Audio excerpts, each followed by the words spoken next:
everybody, and welcome to another installment of Plaid Stallion's Toy Ventures. I'm Brian, and thank you for tuning in. This week we've got something very special to me, and that is the Godzilla versus the Tricephalon Monster playset by HG Toys. I actually didn't have this as a kid. In fact, I had very few Godzilla toys as a kid, not for lack of wanting them, but for lack of seeing them. But this one actually is I'm going to credit as something that inspired me to start collecting toys. Because I only discovered this thing around 1984 when I found it in the back issue of a Famous Monsters magazine. And of course, it was long. Famous Monsters was out of print, and there was no way to order it from Captain Company at that time. However, it got my wheels going as to, like, how do I get a hold of an old toy? How does that happen? How does that work? And it did actually set me off a path on collecting. I did not find this toy until I was about 40, actually. And the only reason I actually was able to get it was thanks to another Mego Museum member who generously bought it for me and then sent it to me because the seller who had it on eBay wouldn't ship to Canada, which is one of the banes of my existence, sadly. So let's talk about this toy. It is a 30-inch by 30-inch playset that features Godzilla and his newly created rival Tricephalon, a three-headed monster that sort of looks like Ghidra. The reason that there isn't a familiar face in this, from what I'm told, is that Toho kind of licenses each monster.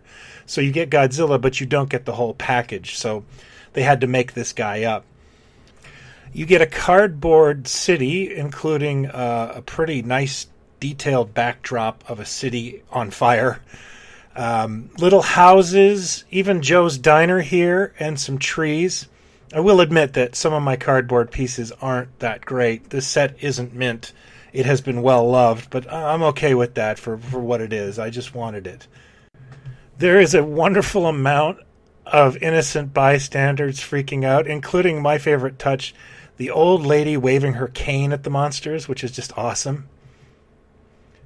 And, of course, you get some brave soldiers to get stomped by the monsters. Everybody's in about an HO scale. They're just slightly smaller than the army men you get in a bag at a variety store.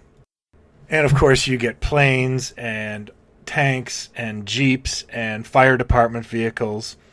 There's even a battleship to interact with the monsters. Now, the kid who had this got a little funky with the paints. Again, not really care. It's kind of fun that this is well played with. There is a bridge added to this set that I can't put together anymore because the cardboard's so knackered. Otherwise, though, I have set this up before in my office, and it's a lot of fun to look at. A toy like this, even though I didn't have it as a kid, brings me a lot of joy and fond memories because I know that if I had this as a kid, I would have played with it till it was just pieces. Just nothing left. It's just such a fun and creative item. The last thing I want to add about this set that adds to the fun is someone I know painted the Godzilla from this set.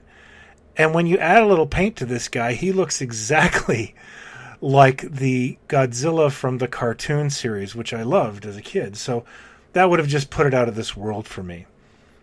What do you guys think? Are you Godzilla collectors? Are you fans? Let me know in your feedback or hit me up on Twitter @PlaidStallions. Thanks again for watching, and I'll see you next week.